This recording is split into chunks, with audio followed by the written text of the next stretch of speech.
So, have you ever really wondered what goes on in law school? I mean, besides all the late nights and the ridiculously heavy books. It's actually about building a whole new mental architecture. And today, we're going to deconstruct the logic of how lawyers actually think.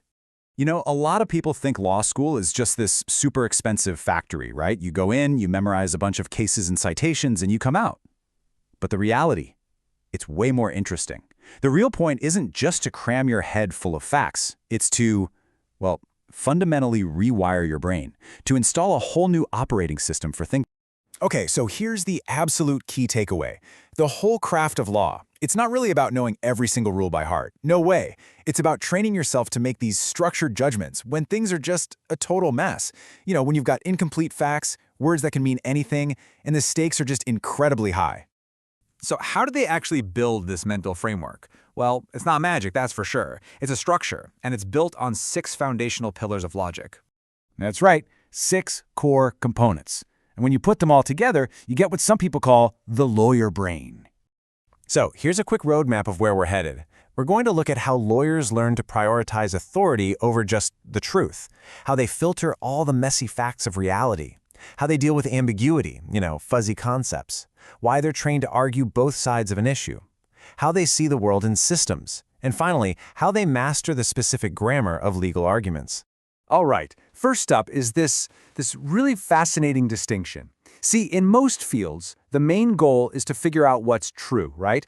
But in law, the first, most important question is actually about process. It's who gets to make the call, and what rule or precedent gives them that power. So it's not just about finding the right answer, it's about finding the authorized one. And that brings us right to our second pillar, filtering messy reality. I mean, life is just this chaotic storm of details, right? A lawyer is trained to use this mental funnel, to be ruthless about it. They ignore almost all of that noise and focus only on the facts that are 1. Legally material, 2. Provable, and 3. Can actually trigger a specific legal rule. It's all about finding the signal in the noise. But hey, filtering the facts, that's just the beginning. Because not everything in the law is black and white. Actually, a huge part of the legal world is intentionally, well, gray. It's fuzzy. I mean, just look at these words. Reasonable, proportionate, best interests, good faith. These are the absolute bedrock of so many legal standards, and yet not a single one of them has a precise mathematical definition. They are designed to be open-ended. They require judgment. And that leads us right to pillar 3, how to handle all that fuzziness with discipline. See, the real skill isn't just accepting that things are ambiguous. It's learning how to navigate it. Legal training teaches you to avoid 2 big traps. On one side, you have the robotic, just apply the rule no matter what approach. And on the other, you have the cynical, anything goes attitude. The goal is something in the middle, what you see here, structured discretion. Okay, this brings us to pillar 4, and this is one that gets misunderstood a lot. You know how lawyers can argue both sides of an issue? From the outside, that can look a little cynical, right? But it's actually a core skill, and it's all about intellectual honesty. You are literally trained to build the strongest possible version of your opponent's argument. Now, why would you do that? It's so you can find its weaknesses, anticipate every move they're going to make, and make sure you are never, ever blindsided. Pillar 5 is all about thinking in systems. A legal rule is never just a sentence on a page. Think of it more like a single gear in a huge, complex machine. A lawyer is trained to think like an engineer, constantly asking, okay, if we turn this gear, what else starts moving? How is this rule going to change incentives for people or for businesses?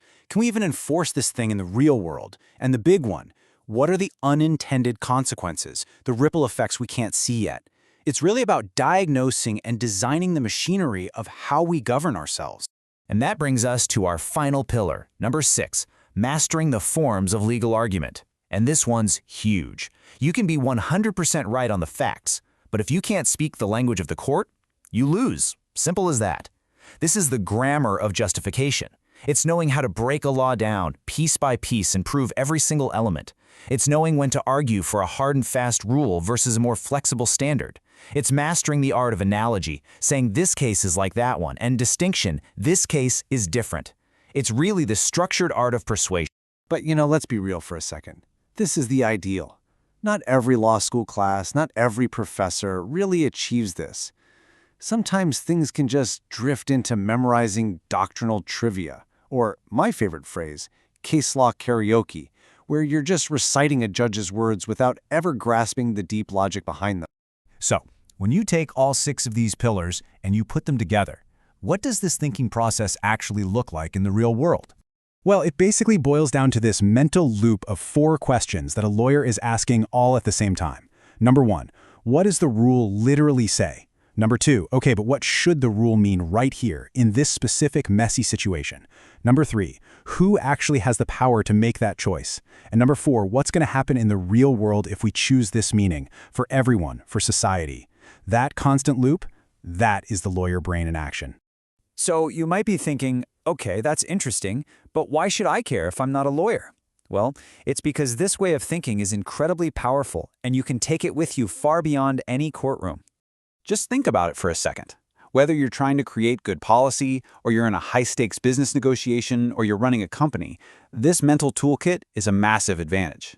The ability to reason through ambiguity, to understand where power really lies, and to anticipate conflict, that's a framework for navigating complexity in almost any field you can imagine.